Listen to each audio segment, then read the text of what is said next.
몽골과 유목제국 제5강은 북조를 세운 탁발 선비족입니다. 중원의 주인은 계속 바뀌었습니다. 역사적으로 중원의 주인은 한족인 적이 드물고 북방 유목민들이 차지했던 역사가 훨씬 더 길었다고 하는 거죠. 그리고 북방 유목민들의 이름도 계속 바뀌었습니다. 왜냐하면 북방에 사는 사람들은 하나의 민족이라고 말할 수 없습니다. 계속 혼합되어서 살았기 때문인데요. 자, 중원제국과 북방인의 관계를 정리를 하고 시작을 하도록 하겠습니다. 앞에 시간에서 말씀드린 것처럼 중원에 분열이 되어 있을 때 북방인은 가을이면 침범했고 중원은 이를 막을 수 없었습니다. 중원을 통일한 군주는 최우선 과제로 북방인을 정벌하려 했다는 거고요. 세 번째는 그럼에도 불구하고 중원은 패배로 인해서 화친을 맺고 공납품과 여자를 보내 평화를 얻었다. 여기 여자 이름을 흔히 화본공주라고 불렀다 그랬죠. 이런 것이 계속 반복되었던 게 중원제국과 북방인의 관계였던 겁니다. 한나라 시대에 넘어와서 서한에서는 한무제와 흉노족의 관계가 상당히 치열했죠. 그리고 중간에 신이란 나라를 거친 후에 동한이란 나라가 등장을 하죠. 동한이란 나라는 호족들 간의 연합체였기 때문에 사실상 이 나라는 군사력이 약했어요.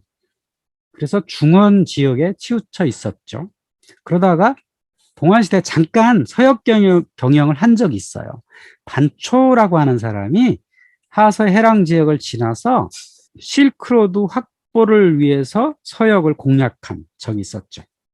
그리고 그래서 카시가르, 쿠차, 우르무츠 지역을 점령하기도 했습니다. 하지만 그의 사망 후에 곧바로 원상 회복되었고요. 우리가 흔히 말하는 실크로드는 닫혔죠. 그리고 이 동한 시절에 북방 흉노인들은 여전히 강력한 영향력을 끼쳤습니다. 영역을 정하기는 어려운데요. 북방엔 대략 흉노인이 있었고 그 동쪽에 오한이 있었고 그 동쪽으로 가면 만주리아에 고구려가 있었죠. 역사 기록을 보면요. 고구려라고 하는 나라가 중원을 침략한 기록이 상당히 많이 있습니다. 여기 연도 14년도부터 259년까지 나와 있는 기록인데요. 이거 삼국사기 고구려 본기에 보면 잘 나와 있어요. 자, 유리왕 33년에 신나라 현도군의 고구려현을 습격하여 탈취했다. 오본왕 2년에는 후한의 북평, 어양, 상국, 태원 등 사군을 습격했다. 이 이야기가 사실 굉장히 센세이셔널해요. 어양, 상국, 태원이 어디냐면 지금의 산서성 지역이거든요. 그러니까 흉노족이 살았던 곳이에요. 여기를 과연 고구려가 침략했을까? 뭐 어쨌든 기록이 있으니까요. 태조왕 3년에는 요수 서쪽에 십계성을 쌓아 후한의 침략권을 방어했다. 태조왕 69년에는 봄에 유주 군사들이 침공, 고구려는 이를 막는 한편 군사 3천을 보내 요동군, 현도군을 공격했다. 요동군 서안평양을 습격하고 대방령을 살해 낙랑군 태세에 처자를 생포했다. 신대왕 8년에 후한의 침략군이 국내선까지 침공해 고구려군은 태각한을 적을 좌원에서 크게 격파했다. 요동군 서안평양을 공격했다. 조위의 침략군은 양맥 골짜기에서 크게 격파했다. 물론 여기 요동군 서안평현에 대해서 여러 가지 썰이 많아요. 정설에 의하면 요동군 서안평현은 오늘날의 단동이라고 이제 비정이 되어 있는데 사실 지도를 잘 보면 단동이 어려운 그런 이유가 있어요. 어쨌든 고구려도 장성지대 북방에 살던 북방인이잖아요. 중원제국 입장에서 보면 사실 이들도 중원을 꽤 많이 괴롭혔던 기록이라고 할 수 있는데요. 자, 서우진 시대로 가보죠. 삼국시대가 끝나면 조조가 세운 위나라가 자리 잡죠.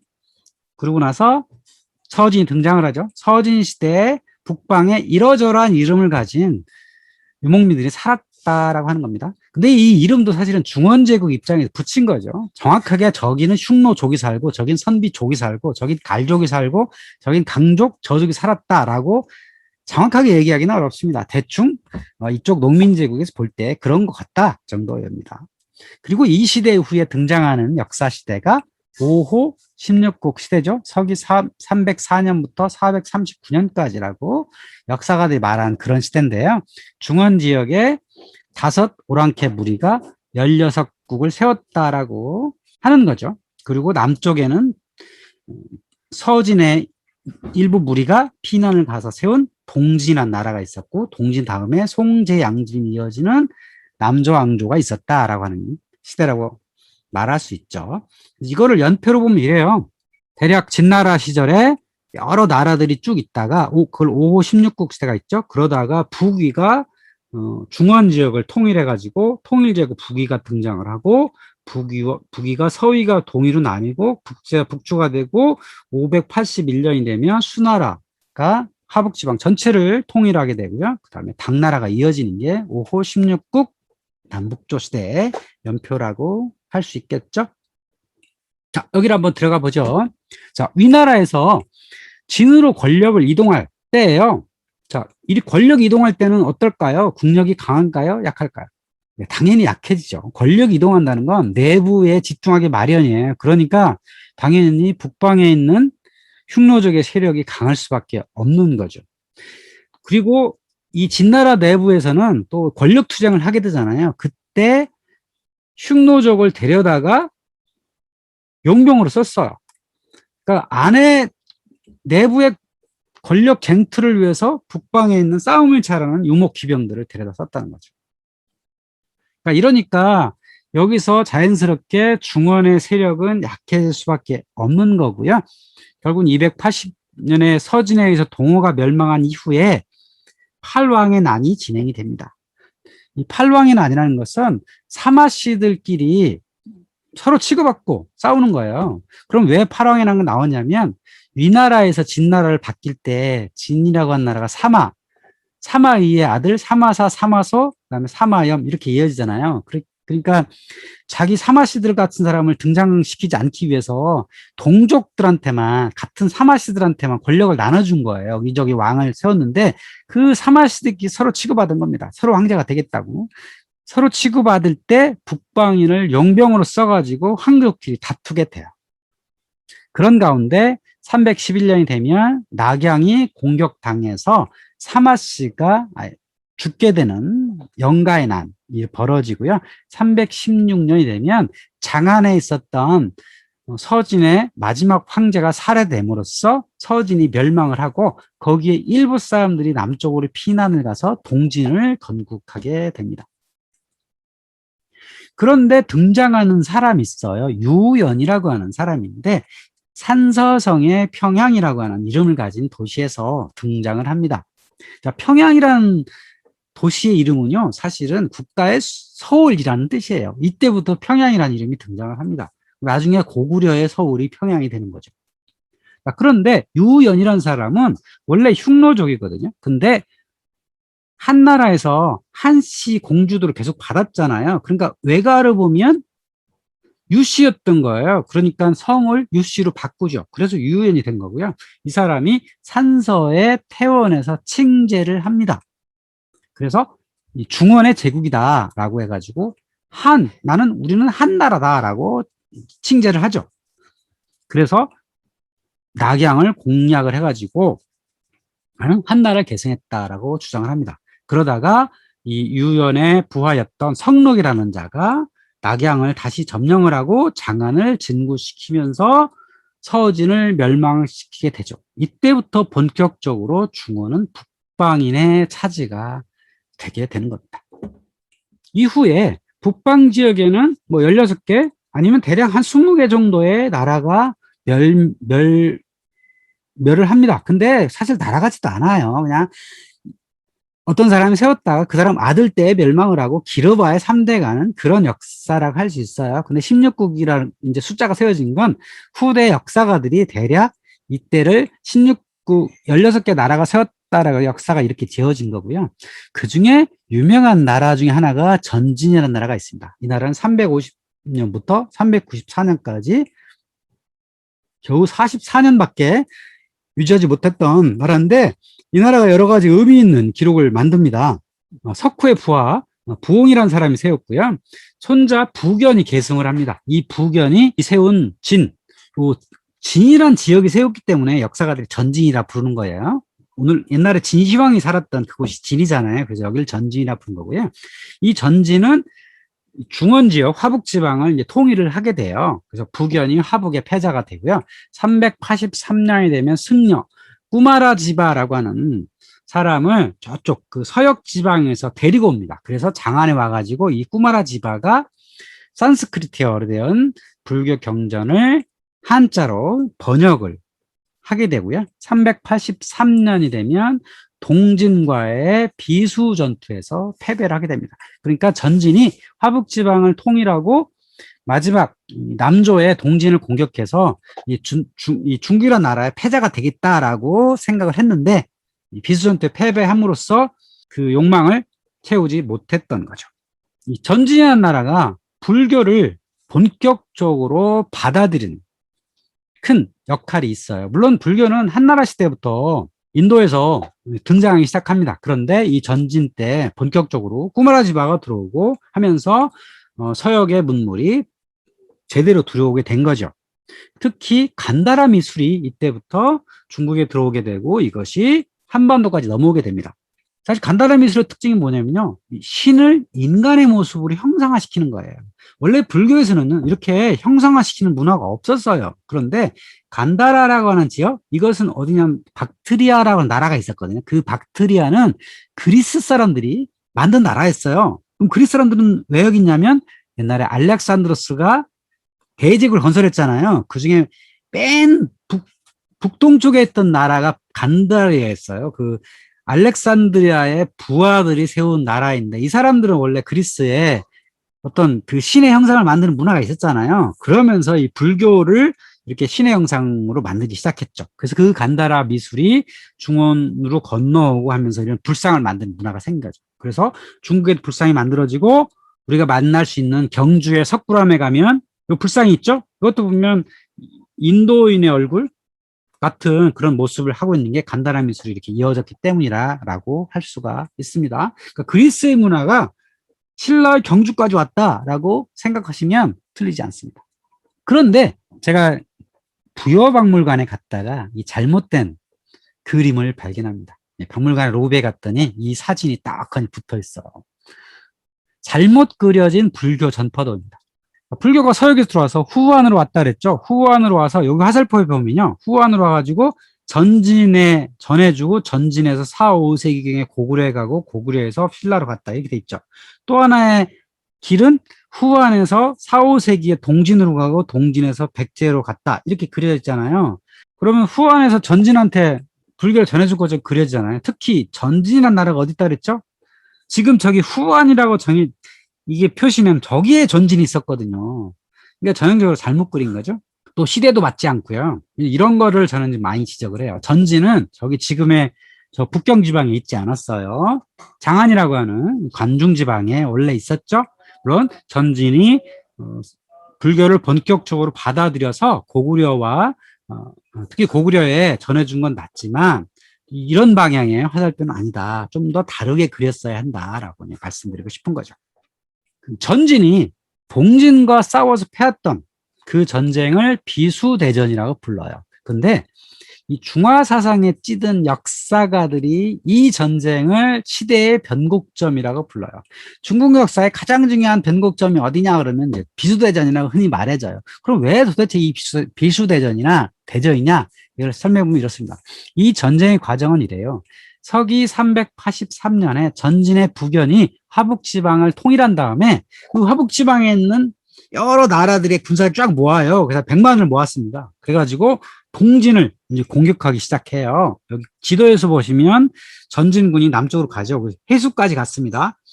자, 해수 또는 비수에서 전투가 벌어졌는데 동진의 병력은 사실 이 남방지역 군대가 많지 않거든요. 대략 10만 명 정도가 동진에서 만났어요. 그런데 이 북방의 이 100만 군대를 일체화되게 지휘할 지휘 체계가 좀 약했어요. 그래가지고 어떤 지역에서 100만 명이 모일 수 있는 얼마나 넓은 지역에 싸움 이게 있었겠어요. 그래서 한 지역에서 뭔가 어수선하게 벌어졌는데 거기서 패배했다는 소리가 막 들려요. 그래서 그 소리가 이 100만 군대에 퍼져가지고 100만 군대가 일시에 제대로 싸우지도 못하고 도망간 정말 허무하기 이를 데 없는 그런 전쟁이었습니다. 근데 그렇게 해가지고 도망을 가니까 결국은 전진한 나라가 통일제국을 유지하기 어려웠던 거죠. 그래서 역사가들은 이렇게 얘기해요. 전진이 만약 이 비수대전에서 승리했더라면 통일제국이 훨씬 앞당겨졌을 것이다. 또한 전진한 나라가 화북에 있었던 중원의 제국이니까 이 중원제국이 이 수 나라 통일 이전에 거의 한 150년 전에 통일이 이루어졌을 것이다. 이렇게 이제 말하고 있거든요. 그래서 이거를 이제 역사의 변곡점이라고 흔히 얘기하는데 과연 이게 변곡점일까? 저는 별로 그렇게 보고 싶지 않습니다. 왜냐하면 이 전진한 나라는요, 5, 16국 시대에 그냥 화북지방을 잠깐 통일했던 제대로 국가를 다스릴 역량이 별로 없었던 그런 나라 중에 하나였어요. 그러니까 여기서 그냥 비수대전에서 졌다 그래서 이게 무슨 변곡점일까? 뭐 그런 생각이 좀 해요. 어쨌든 역사가들이 보는 가장 중요한 변곡점의 하나를 비수대전이다. 이때 전진한 나라가 있었다. 이 정도 이해하시면 되겠습니다. 자, 대하란 나라가 있었습니다. 5호 16국에 그 16국 안에 들어가지 않는 나라예요. 그러니까 16국이라고 하는 역사가들이 기록을 해서 그렇고 그렇지 않은 나라도 꽤 있었습니다. 그 중에 좀 들어갈 만한 좀 큰 세력을 가졌던 나라가 대하였어요. 하라고 한 나라죠. 스스로 대하라고 붙였던 나라인데 서기 407년에 유발발이라는 사람이 선비족을 규합해서 세웠어요. 근데 이 사람이 원래 성은 형년이었거든요. 그런데 유씨가 원래 아주 그 고귀한 성이잖아요. 그러니까 이 사람도 유라고 하는 유씨를 그냥 받아가 유발발이를 했다가 나중에 나라를 세운 후에는 내 성은 형년이야 라고 해가지고 되찾죠. 그리고 수도에다가 통만성이라는 걸 세웁니다. 지금도 오르도스 지역에 가면 통만성의 유적을 발견할 수 있는데요. 이 통만성을 중심으로 418년이 되면 장안까지 점령을 해요. 그러니까 오르도스를 중심해서 장안, 남쪽으로 장안, 북쪽으로 황하 지역까지 꽤 넓은 지역을 차지하게 된 거죠. 자, 그러다가 대동지방에 있었던 북위에 이제 멸망을 하죠. 이 시대에 가장 중요한 나라는 북이란 나라죠. 자, 북이란 나라는 어떤 나라냐? 다부가치, 투르크 왕국이었습니다. 원래 다부가치는요, 한자어로 보면 탁발인데, 탁발로 기록됐던 것들이 서역으로 전해가지고 약간의 그러니까 유럽의 언어로 잘못 기록된 게 다부가치예요. 그러니까 탁발 선비 쪽. 이게 투르크 왕국이에요. 근데 이 사람들은 어떤 사람들이냐? 이 북위의 황제였던 도무제가 자신의 선비들이 저기 알선동에서 출발했다. 이렇게 조상의 뿌리를 찾았어요. 그래서 이 사람들 원래 투르크계 일파로 보이는 사람들인데 이 사람들이 이동을 해가지고 대동지방에서 대국이라는 걸 설립합니다.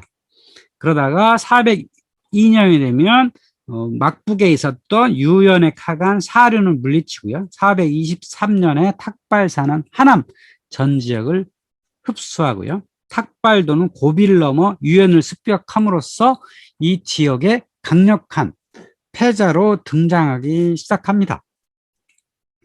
자, 그렇다면 탁발 선비는 어떻게 이동했느냐? 이 태무제라고 하는 사람이 자기 조상 찾기를 한 거예요. 자기 조상들이 어디서 왔냐 찾아봤더니 자, 흥룡강성의 알선동에서 출발했다라고 해서 저기 흥룡강성의 알선동에 가가지고 제문을, 그러니까 비문을 만들어요. 그러니까 벽에다가 이 제문을 기록을 했어요. 그래서 1990년도에 이 제문이 발견이 되었습니다. 그래서 이 탁발 선비가 어떻게 이동했는지를 알게 되었죠. 이들은 어떤 이유에서는지 모르지만 처음에는 후륜호로 이동해가지고 수렵어로 생활을 하다가 점차 남하를 해서 부천진, 평성으로 이동을 하게 되죠. 아마도 날씨가 안 좋았겠죠. 이 북방인들의 이동의 이유는 제가 보기엔 대부분 날씨 탓이라고 봐요. 날씨가 일정하지 않거든요. 특히 날씨가 추워지면 목숨을 걸고 고향을 떠날 수밖에 없는 이게 바로 북방의 이동이라고 할 수 있어요. 그래서 대동지방에서 세력을 점차 키웠고요. 그곳에 불교 유적도 남겼습니다. 자, 대동지방에 가면 운강석굴이 남아있고요. 또 북위가 낙양의 수도를 삼았을 때 용문석굴도 남겼죠. 네. 낙양이라고 하는 아주 중국 역사의 아주 중요한 역사 도시에 가면 이 북위 사람들이 세운 용문석굴을 발견할 수 있게 됩니다. 자, 이 북이라는 나라가 원래 대동지방에 탁발 선비적으로 있었다 그랬잖아요. 그러다가 효문제 때 가서 낙양으로 천도합니다. 자, 낙양 지방은 농업지대예요. 물론 목축을 하는 사람도 물론 있지만 대동지방은 완전한 유목지대라면 낙양은 농업 또 목축하는 이런 지역이 또 중원의 중심 지역이잖아요. 그러니까 효문제가 낙양으로 천도하게 된 가장 결정적인 이유는 우리는 북방에 있는 유목 제국이 아니고 중원이라고 하는 지역의 어떤 중요한 국가다라고 하면서 우리는 위다라고 아예 국가명도 붙이는 거죠. 그러다 보니까 효문제의 낙양천도는 내부의 극심한 반발을 불러왔습니다. 왜 그럴까요? 그러니까 농민제국처럼 간다는 거죠. 그러니까 원래 유목제국은 어떤 절대 권력이 있는 게 아니고 여러 뭐 귀족, 힘 있는 자들의 집합체거든요. 그러니까 우리는 유목제국의 어떤 본래 생활을 유지하겠다라고 주장하는 사람도 있을 거고, 효문제 입장에서는 이렇게 해가지고 지속 가능하지 않다. 저 낙양으로 옮기고 뭔가 나라를 획기적으로 개선해야 되겠다라고 하는 의도가 있었던 거죠. 결국 역사가들은 이 효문제의 낙양청도를 아주 높이 평가를 하죠. 결국은 이렇게 해서 북위라는 나라가 체계적인 제국이 되었다라고 평가할 수 있겠죠. 이 북위 시대에 역사 기록에 남은 유명한 인물이 뮬란이에요. 물론 원래 이름은 화목란이고요. 할리우드 영화에도 여러 번 만들어졌죠. 왜냐하면 이 여인은 원래 여자인데 여자의 몸으로 군대에 가가지고 혁혁한 공원을 세우고 돌아온 여인이잖아요. 아주 역사에 없는 아주 독특한 캐릭터잖아요. 물론 여자 군대가 없는 건 아니었지만 예를 들면 아마존 여전사 군대처럼 물론 그것도 전설이긴 하죠.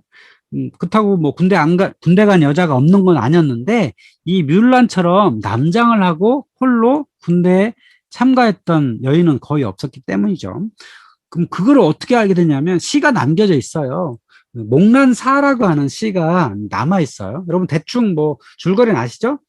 전쟁이 났는데 아버지는 늙고 남동생은 어려가지고 아버지가 갈 수도 없고 그래서 이 목란이라는 여인이 남장을 하고 군대 가가지고 북쪽에 가가지고 변경해서 전쟁을 막 하다가 10년 만에 돌아왔다. 그래서 천자를 받던 천자가 상을 내리려고 했더니 그 필요 없다. 나는 고향에 돌아가겠다라고 해가지고 고향에 가가지고 뭐 혼자 돌아갔겠어. 여러 명이 같이 돌아갔겠죠. 그래서 잔치를 베푸는데 그때 목란은 여자 옷을 입고 딱 등장을 했다. 그러니까 군대 같이 갔던 마을의 남자애들 쟤가 여자인지 몰랐다. 깜짝 놀랐다라고 할 이렇게 아주 독특한 시로 남겨져 있는 게 목란사입니다. 재밌죠? 그래서 영화로도 많이 만들어진 거예요. 이 목란이 살았던 시대가 아마도 북일 것이다 라고 추측이 됩니다.